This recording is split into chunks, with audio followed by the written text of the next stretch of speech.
and welcome to today's program. My name is Celia Avila de Santiago. I'm the Senior Librarian at the Junipero Serra Branch Library of the Los Angeles Public Library and LGBTQIA Committee Chair. I'm here today with my colleague Eugene Owens, Adult Librarian at the Exposition Park Regional Library. Hi, it is our pleasure to introduce today's program. Please feel free to use the chat box on either Facebook Live or YouTube Live to communicate your thoughts, comments, and questions throughout the program. We'll be taking questions at the end of the program. Also, don't forget to email the ecdept@lapl.org, as is on the screen very helpfully, to be entered into an opportunity drawing to win a copy of today's book, The Fixed Stars by Molly Wizenberg. Molly Wizenberg, in addition to having written the James Beard Award-winning blog, Orangette, is the best-selling author of 3 books, The Fixed Stars, A Homemade Life, and Delancey. She has written for The Washington Post, The Guardian, Saveur, and Bon Appétit, and she also co-hosts the podcast Spilled Milk. With chef Brandon Pettit, Wizenberg co-founded the award-winning Seattle restaurants Delancey and Essex. Our program today will be in conversation with therapist and longtime friend Rachel Keller for a discussion of her most recent memoir, The Fixed Stars. Before we bring Molly and Rachel on, we want to thank the National Endowment for the Humanities, our Library Foundation, and our behind-the-scenes staff for helping bring the LA Made programs to you virtually. LA Made programming focuses on the diverse landscape of Los Angeles, highlighting the immense artistic and performance talent that has developed in the course of the city's eclectic history. We hope everyone checks out our amazing offerings on our online calendar at lapl.org/events. And now, welcome Rachel and Molly. Hi, everybody. Hi, Rachel. Hi. Thank you, Molly. Eugene and Celia. Celia. Eugene. Hello. It's really nice to be here. It's so good to be here. I feel like we should. It's so interesting hearing. Like, I wondered how you would be described here because you're not my therapist, but No. you're my dear friend, Rachel. That's right. I felt like I should clarify. I was thinking. Yes. No. We're not betraying any confidences here, or at least not any formally. I was gonna say, I was going to introduce myself. I didn't get a chance to ask them about this before, but I was just going to do a little land acknowledgement to say I'm coming in from Western Mass, which is Numtuck and Patumtuck unceded lands, and I was going to do a little vision description, for people with low vision, and that's that I am a dwarf woman with blonde hair and red lipstick, and I have a black blouse on with white speckles, and I have sort of a beige doorway and wall behind me. And I'm a sex therapist in practice in Western Massachusetts, and do a lot of thinking about some of the stuff that comes up in the Fixed Stars, but also just love to talk to you. And so it was a lovely opportunity to get to come and talk about this book that I love so much. So. Well, I am so grateful to Los Angeles Public Library for hosting us, and to you for being willing to do this, because we have had many conversations over the years, but never on a live stream. That's right. Here we are. Here we are getting to do this together. So that's really nice. I mean, it might be fun to start with how we met, sort of going way back when, and sort of your previous iterations, and formation of how you got to this place might be a good place to start. What do you think? Yeah. Well, so from what I remember, so we met through the world of food writing. I was writing this blog, which I started 17 years ago. And I remember you sending me, I don't know how this could be because I must have given you my address, like my mailing address. I remember you sending me a postcard, and you sent me a recipe of your own. And I just remember we started up an email correspondence and I had no idea like anything else about you. But yeah, it started in the comments. I think it was, I was having a trouble with one of those recipes, and this was early enough in your blog, that it wasn't one of like hundreds of comments at that time. It was probably one of like 20 or 30. And I said, I'm having trouble. I think it was with the popovers, if I remember correctly. I'm not sure, but it was a baked good. I know that for sure. And so I was like, I don't understand what's going on. And you helped me troubleshoot it. And then we just continued from there. And I was living in the Bay Area at the time and got to know a number of food bloggers in that community, like Shuna and Brad and, people who are chefs and food writers and all. It was a lovely time, the 90s, for that type of thing. And it was just getting to know people in business, but also just sharing the pleasure of sitting around the table sort of virtually was a whole new thing at that time. And that was getting to see you sort of evolve from there. And, I think it was after you'd already met Brandon, I think that it definitely already happened. And because I was in the Bay, you came down to see family. And then I came up for a conference in Seattle. And so we had sort of like a couple thousand miles distance that got bridged by opportunity, and it was really fun. But I think you still maintain the blog is not active, but you still have a podcast, Spilled Milk, and so you definitely still have your connection with Matthew and talking about food that way. But the first book was about the blog and life at that time, right? A homemade life. And then you and Brandon decided to open a restaurant. And so you wrote Delancey.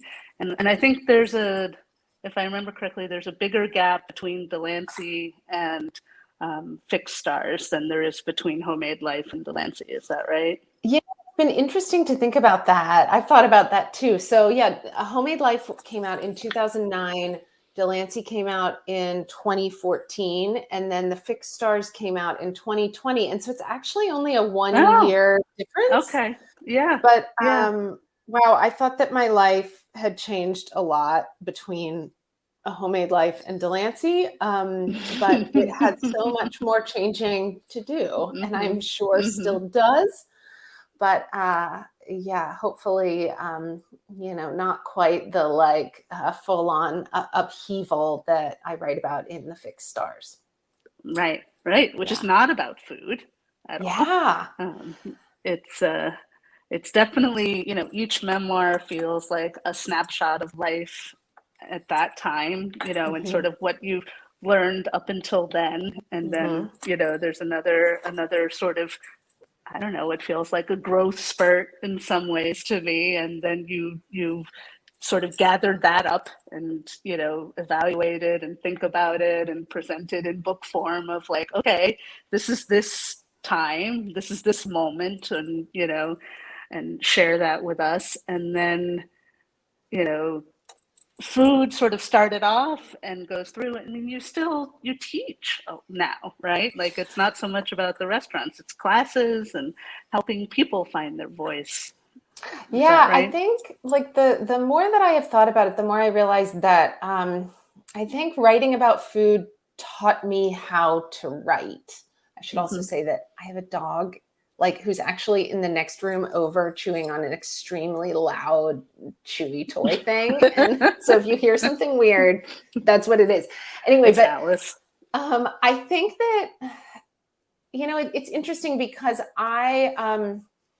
writing is what I have always loved to do, but I was very afraid of it when it came to thinking about what adulthood would actually look like for me. And so during those years when I could have been choosing to go deeper into writing in college and in grad school, I wound up sort of fleeing from it and instead going and doing other things. And it was really my interest in food and in home cooking that I think made me brave enough to start writing again. And the fact that blogs had just started around that time, it felt easy and accessible to, self-publish, basically, is what we were doing on blogs. Right. In discrete, sort of manageable doses, right? Like it wasn't. And the exercise of having to show up and keep producing in this public way that the internet, you get on this treadmill that is the internet. It forced me to I think at the height of it, you were like once a week, right? I think I was, if I remember correctly, 2 times a week at the very beginning. And then I remember it felt really daring to go down to once a week, like, inadvisable,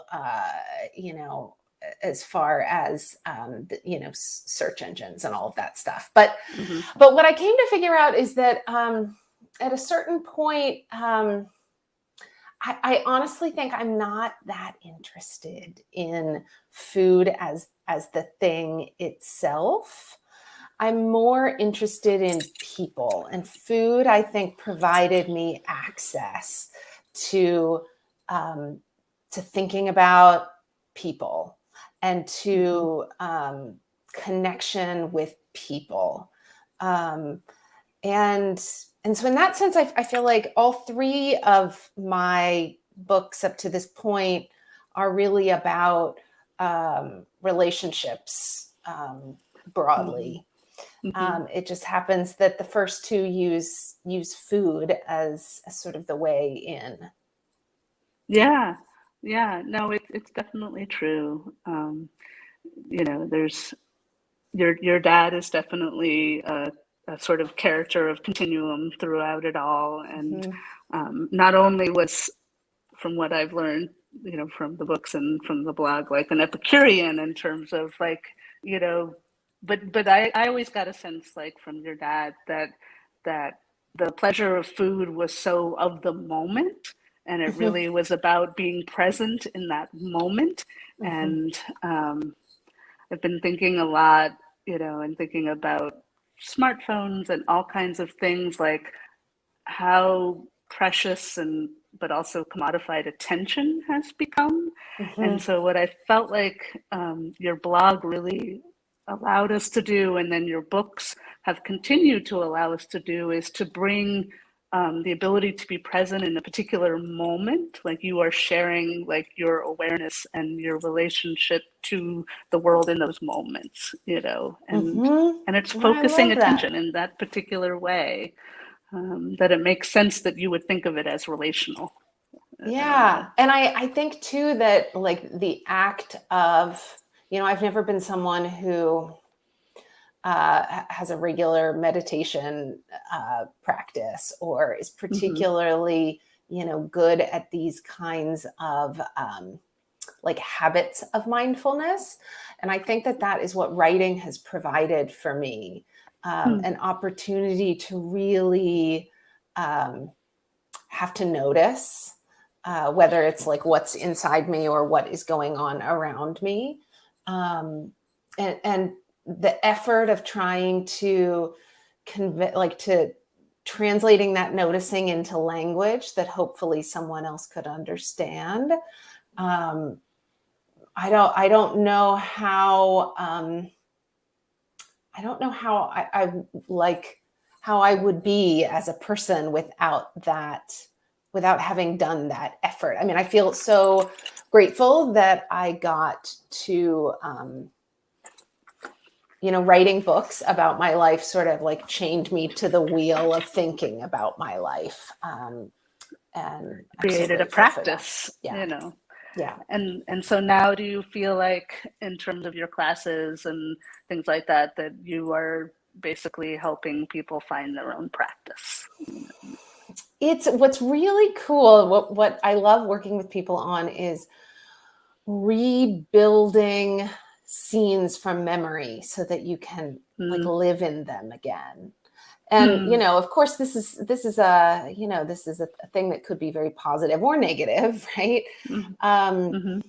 But I find so much pleasure. I mean, my God, especially in the last like 2 years of having all of our worlds shrunk so much. I have found so much pleasure in working with people to help them remember what it was like to be them, and remember other places and times, and like rebuild them on the page so that they can live there again.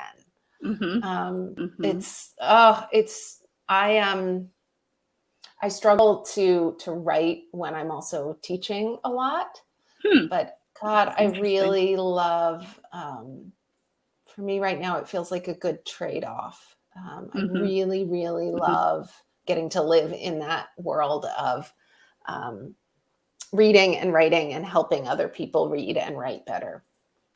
Yeah. It feels like the way you're describing it's almost like being a conduit in a way, to that experience, or helping people find the conduit to that experience for them, which is really, really beautiful thing. I was curious to know, now that Fixed Stars has been out in the world for a year,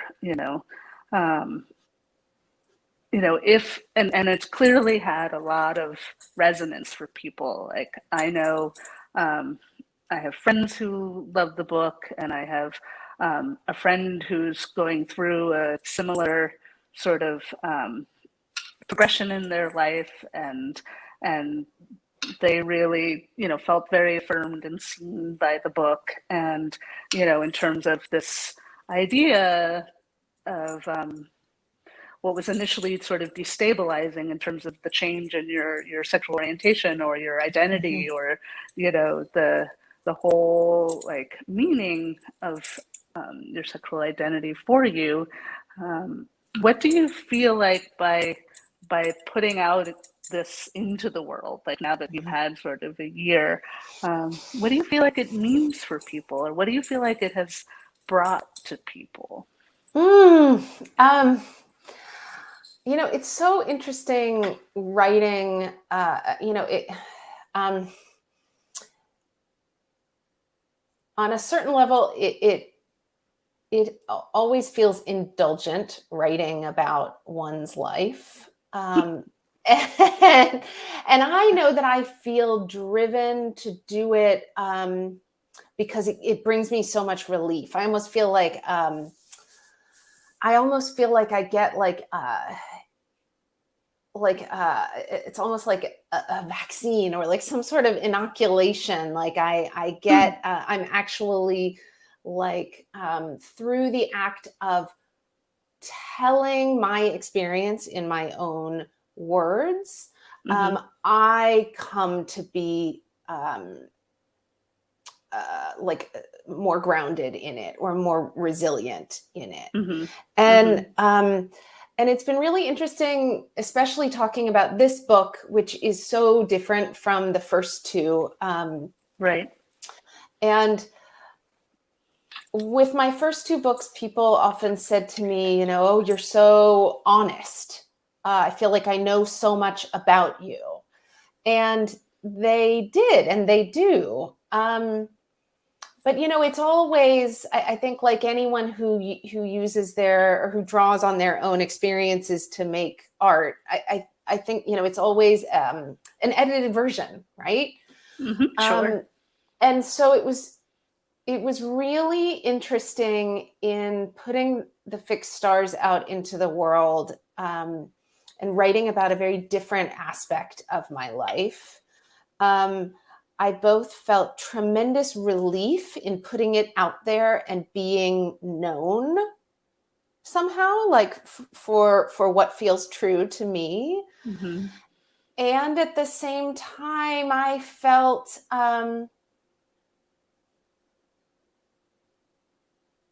I felt like it's like each time I put work out into the world, it is, as you were saying a minute ago, like a snapshot at a certain particular moment in time. And there's this relief that comes with that, this sense of like feeling known, and the affirmation of that.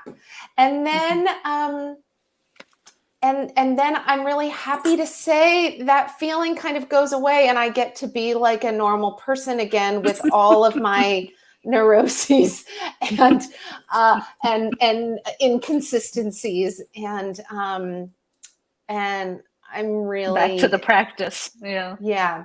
And I tried to, I wanted the fixed stars to not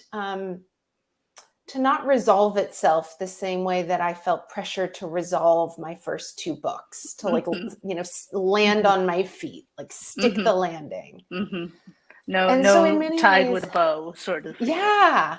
And so it's been important to me in the fixed stars that, even though that was a snapshot of where I was when I finished it, it still feels true in that I'm still kind of bumbling around over here on the landing pad, No, we could definitely do, if we had wanted to, a sort of an updated episode of where is Molly now, in terms of even just in. It would be so boring. I know. But I think, it's that sort of like when we last left our viewers, the partner that you mentioned starting up with, is now your spouse. There's a much more settled feeling in some ways about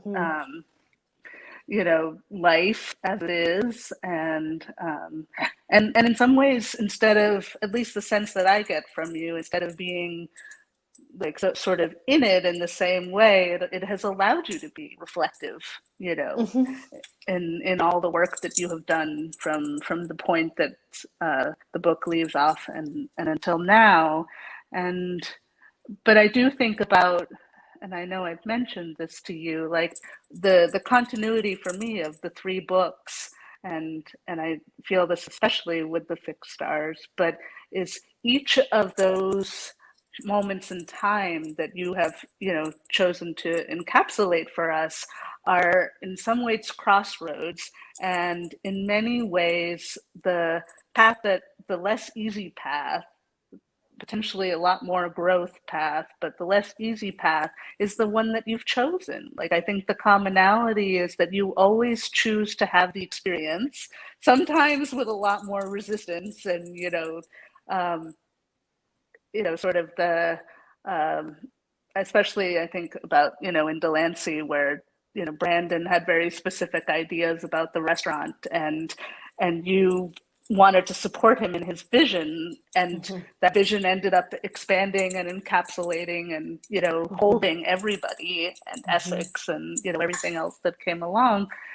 And in some ways, June too, being a restaurant baby, but I really think, like, in many ways, what you have gifted the world with the fixed stars is this, by sharing your experience of something that is so particularly personal, in that you were going along on a path and you thought that you knew who you were in this particular way. And one day that was sort of knocked out from under you, and you had to recalibrate and refigure out, what it meant in your sexuality, what it meant to be queer, how you wanted to identify, like just all these things that maybe somebody reading might have not even known that was possible, or that would be okay, or that they could, know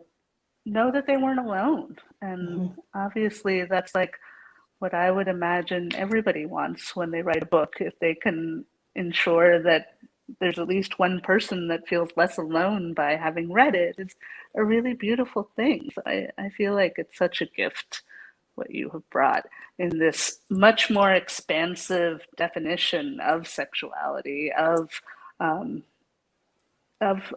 what is possible, like how what we know may not always be true. Yeah. And I think that, it's wild to me. I remember thinking when same-sex marriage became legal across the US, just 6 years ago now, I think.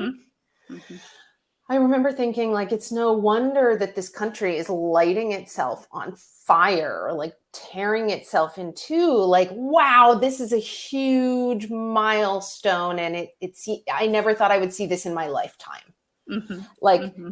what change happened so quickly. And I mention this because just in the time since I finished writing the first draft of the book, which was like early 2019,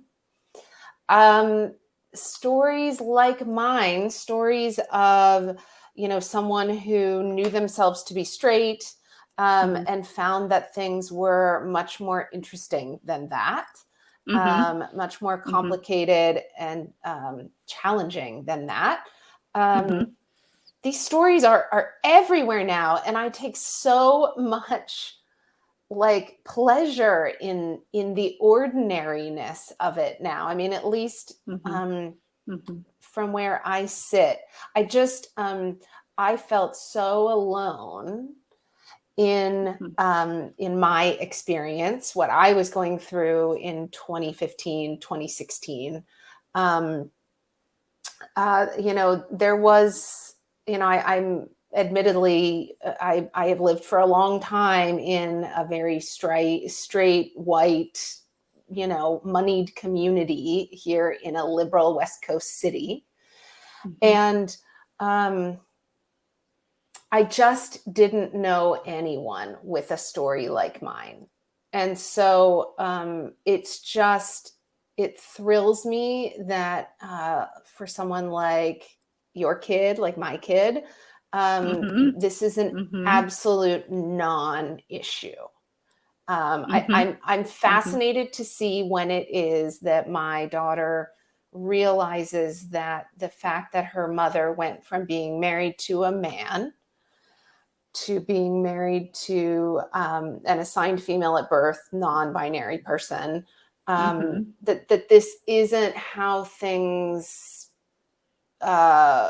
went for most of human history. Right.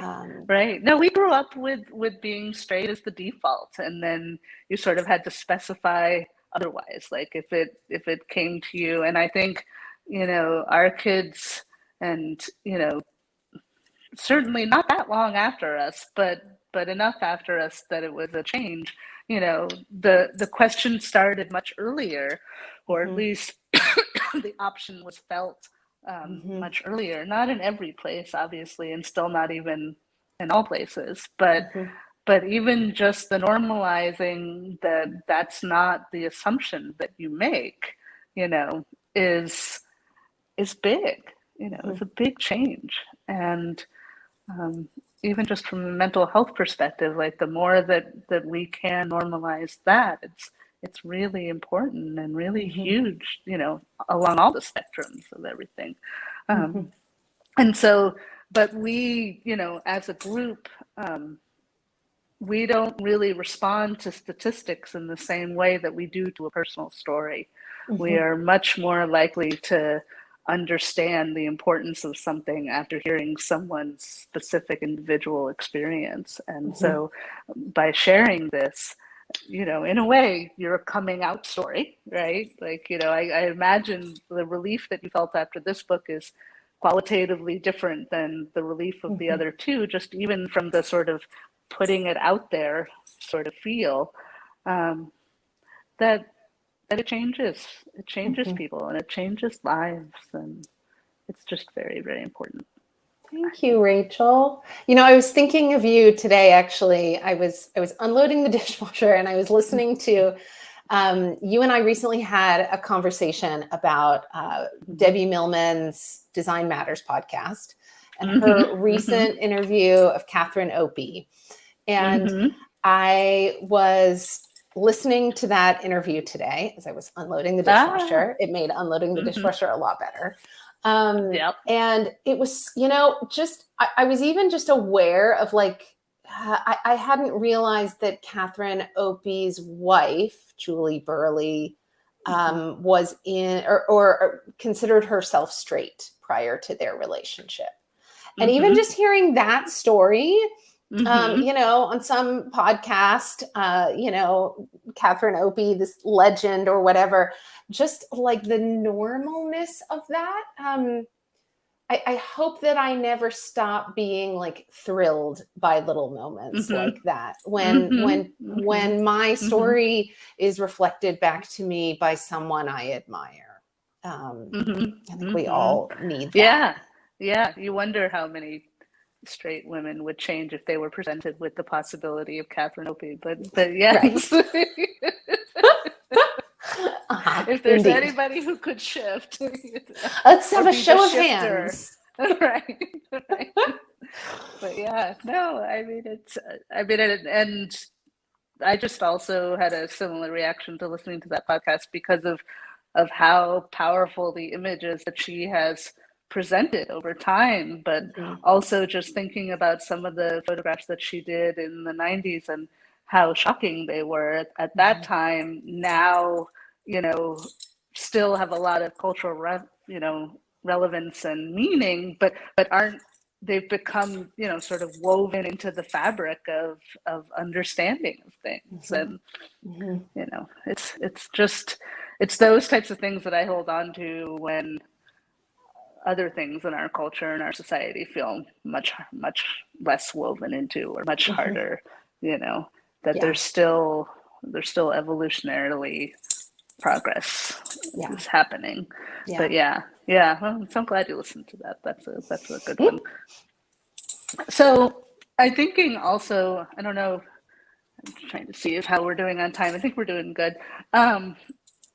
We talked a little bit about your choice to marry again, you know, and how different that was. And so I don't know if you want to, you know, dive in there a little bit, but I feel like, you know, Delancey, I think the title of it, I don't have it right here, it's upstairs. Oh, a man, a woman, a marriage, a restaurant. I'm trying to remember the exact nomenclature. You nailed it, Rachel. You're on it. And so it's sort of like that construct and that framework at that time, and then everything blew open and enter Ash, you know, and it just, I think, you know, queer marriage allows for very much, I feel like, in a different way, a choose your own adventure book feel, in that like you sort of have to figure it out as you go along in a different way than if you're not participating in the construct the way that people, again, with the default, hold it up. And so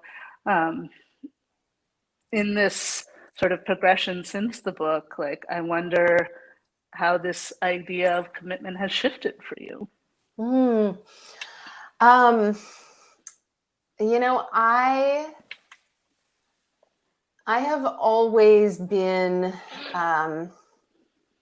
you know, I've never been somebody who like hated Valentine's Day. But I've always been the kind of person who, you know, you see the things that people post online, you know, hashtag love of my life, hashtag power bliss. couple. Yep. Yeah, you know, and I always felt, even when I felt, you know, at my most certain of my relationship with my now ex-husband, at my most certain, I always felt that the idea of the love of one's life was like a fairy tale fabrication. And I also, in the same breath, suspected that there was maybe something broken in me because I felt that way. That like maybe other people really did have a different level of like commitment or like shared vision with their partner that I didn't have. And so, you know, I never thought that I would be someone who would choose to get divorced. And at the same time, I was never someone who truly believed that my marriage was forever. And that doesn't seem contradictory to me anymore. It used to. But, when I met my now spouse, Ash, they felt pretty clear from early on that they wanted to get married. They had always wanted to be married. They had always wanted to have a child. All these things that the much more sort of like straight presenting of the two of us, had always felt very ambivalent about. And, of course, it came as a huge relief to me that this person that I was rapidly falling in love with had always seen themselves as a parent because I had a child. Right. But I felt deeply unsure of their ease with feeling committed to me. They just never doubted it. And, it's a long story, actually not that long of a story, but anyway, I remember saying to Ash, I don't want to be proposed to. That's not how I want to get married again. If we're going to do this, I want to make a decision and to talk about what we want our life to be. Like I wanted to be very unromantic about it. And it did turn out that was how we got engaged, was through basically having a conversation over dinner after which Ash was like, so are we engaged? Anyway, but all this to say, it's Molly, all this to say, I want a plan. Yes. It's really interesting being in a relationship this time with someone who, not only was socialized as a female like me, but who also has done so much interrogation of themselves and of who they are and who they aren't and what they want and what they don't want. And and that is something that for as much as I have always loved to plan things and to know how life was supposed to go, I was always afraid of making intentional choices for fear of the idea that real life could never live up to my plans. And there's something really beautiful about being in relationship with someone who is in an ongoing negotiation with themselves about who they are. And I really, for me, what that has ultimately done is free me up to get a little bit more comfortable all the time with the fact that, of course, this person who I'm married to isn't holding still. Like it would be pure lunacy to think that anybody is, but this person is very overtly, like, constantly growing and changing in ways that are really intentional. And so I feel like through my relationship to them, I feel braver in being able to say, like, I'm going to hitch myself to this wagon, even though, like, neither of us knows where this wagon is going. And in fact, both of us know that this wagon is, like, morphing over time into, like, a car or a station wagon or, whatever. With the sidecar. It feels really good to, like, not pretend anymore that I know it's all going to turn out okay.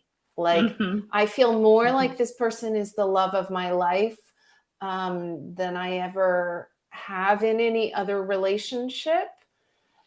I think precisely because change is so present in our relationship. Does that make any sense? It does. It's a really beautiful thing. It really is. I mean, I think about sort of the joke about second marriages is the triumph of hope over experience, right? But you know, Yeah. but I totally think that this is a beautiful representation of that. And you were like, I tried this and I learned a lot from it. And the difference here is that I feel like we are actually putting into play, you know, what we want, what we don't want, but what we are learning along the way, you know, and that it's not static, that we don't have this static idea. And in some ways, that's, to me, some of the more queer possible thing, you know, definition that it could be in many ways, and is the sort of anti-staticness, and that, you know, there's a level of investment, but there's also an openness to possibility. And I just can't imagine a better orientation towards the future than that. So that's really beautiful. I'm really happy to hear that. Thank you. It's a really good thing. Yeah, You know, I would have never and thought that my partners, you know, this is one way that I just never thought that gender would show up in my relationship, you know. Gender identity, gender expression, the way that my partner engages with it is so, it is a tangible part of what makes me feel at home with them. Yeah. So you're saying that the alignment with it, with their, the way in which you know, all of us are, of course, like changing and becoming more ourselves all the time, but they are doing it in ways that are not just visible, but that are ways that you know, that they are conscious of, and that we get to like talk about, and and that is it's so important to me to be with someone who who doesn't look away from things that need changing. Yeah, it sort of brings us back to the earlier point of, like, in many ways, the some of the most precious things are, you know, presence, ability to be present, and to give the attention, you know, to even just have attention for things, and to have a shared language around that is it's really, really special. I feel lucky even just thinking about that happening. I'm really, really glad. It's a really good thing. All right. I'm just thinking about where we are and wondering if I saw some questions sort of going along the bottom, I think, I think there might be a couple able to see on my questions. phone. Do we feel like this is a good pause time? So we do have a couple of questions that came in. So Celia here. So the first one is, what is a word or phrase that you love, and what is a word or phrase that you loathe? From Eugene Owens. Thanks a lot, Eugene. Do I have to answer this alone, or can we make Rachel do it too? I can do it too. I think about it. A word that I love and a word that I loathe. Let's see.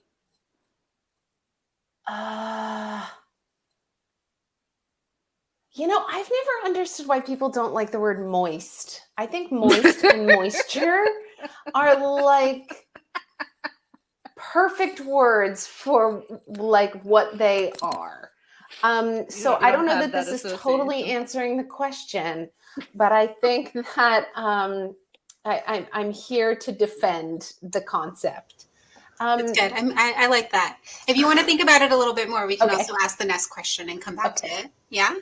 I was going to say a word that I particularly like is contradiction, because I think it's always sort of like the that sort of concept of the ampersand, like it's this and this, and sort of in relation to each other. So I always look for that. And what's the word that I loathe? Well, cute is definitely up there. No cuteness for you.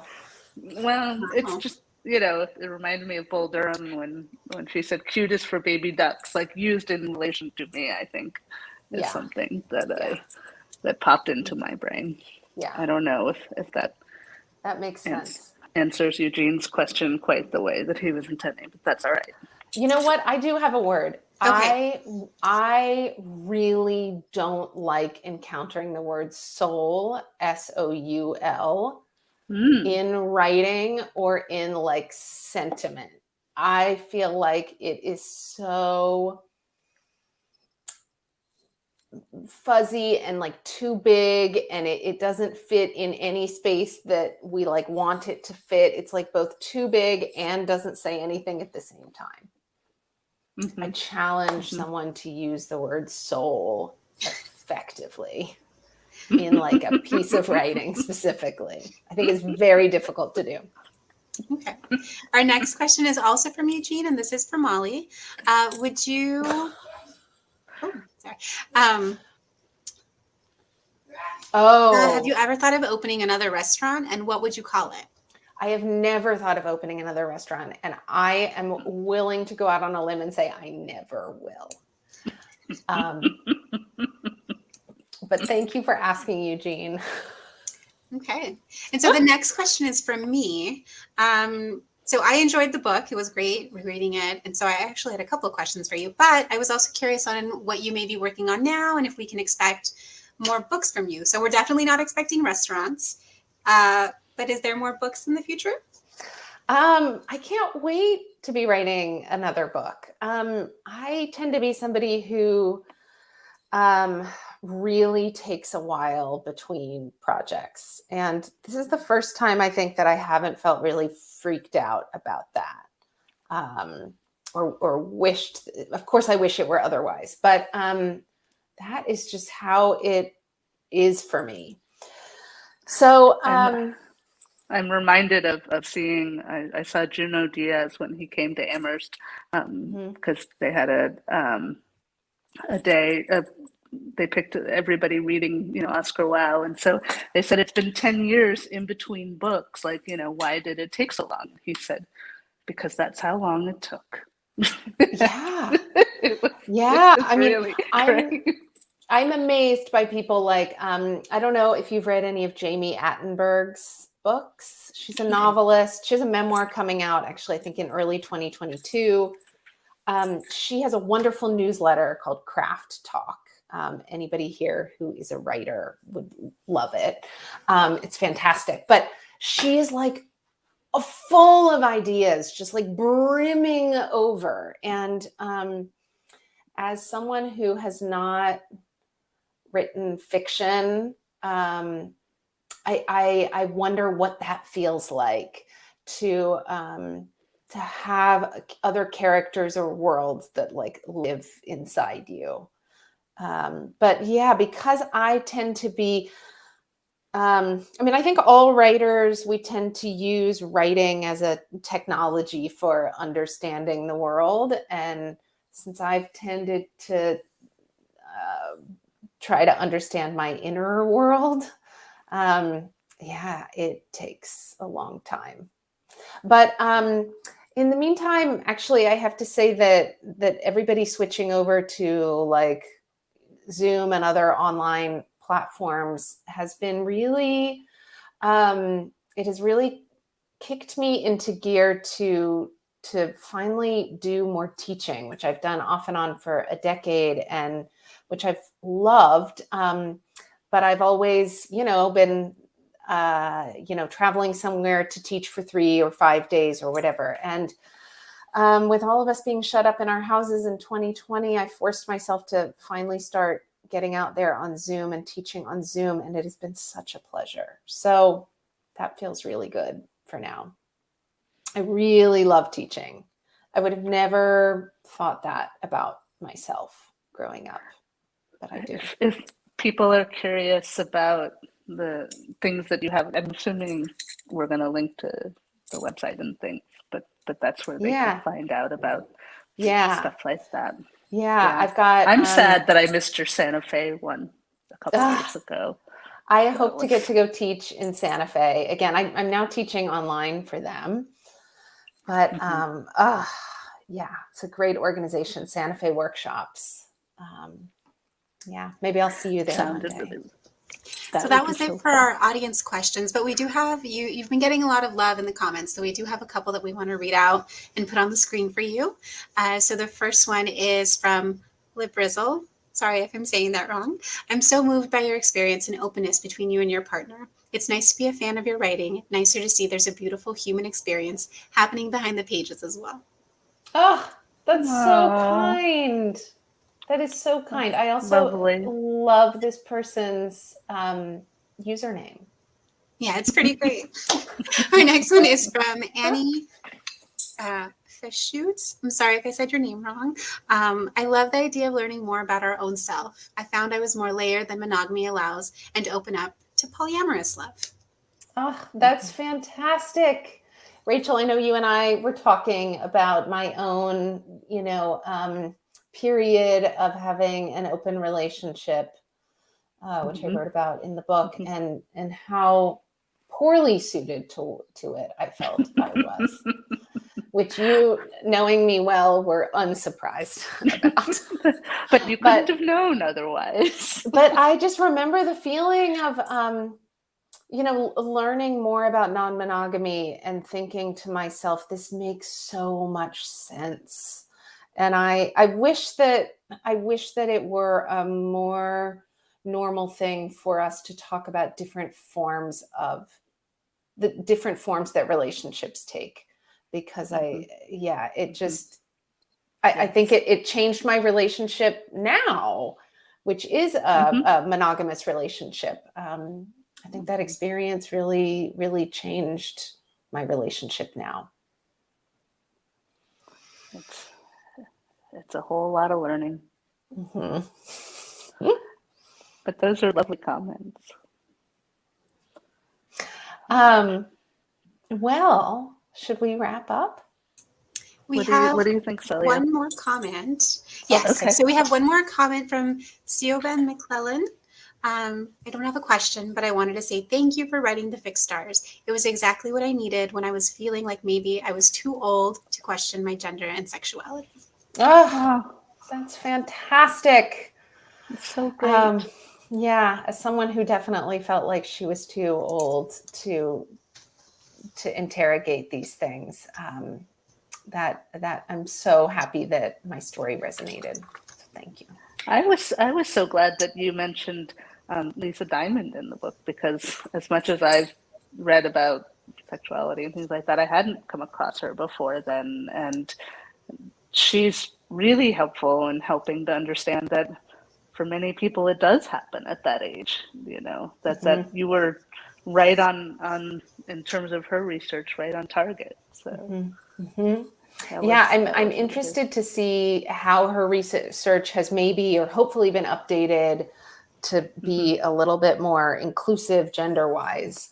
Yes. But I absolutely understand why it has taken the form it has. Yeah. It was a beautiful talk. Thank you both so much for being here with us. Of course. The book is available at the library, so we really loved it. I also listened to the pieces of the audiobook, so that was also really good. Nice. Thank you so much, Celia. And Eugene, thank you for inviting me to be here. And Rachel, you are a champion. So happy to have done this with you. Any time to get to have time with you is a pleasure. All right. Well, thank you to the library. Thanks you all for joining us today for today's LA Made program. We hope you enjoyed this conversation with author Molly Wizenberg and therapist Rachel Keller. Don't forget to email the EC department at lapl.org to be entered into an opportunity drawing to win a copy of today's book, The Fixed Stars by Molly Wizenberg. For more LGBTQIA resources from your library and programs, visit www.lapl.org/LGBTQIA. The link will also be in your comments, and it's down here on the screen. Join us tomorrow at 4 p.m. for our next LA Made program, An Afternoon with T.C. Boyle. The best-selling writer will be discussing his latest novel, Talk to Me, and whatever else comes to mind with librarian Karen Pickard-Ford. So thank you all so much for being here, and we'll see you tomorrow.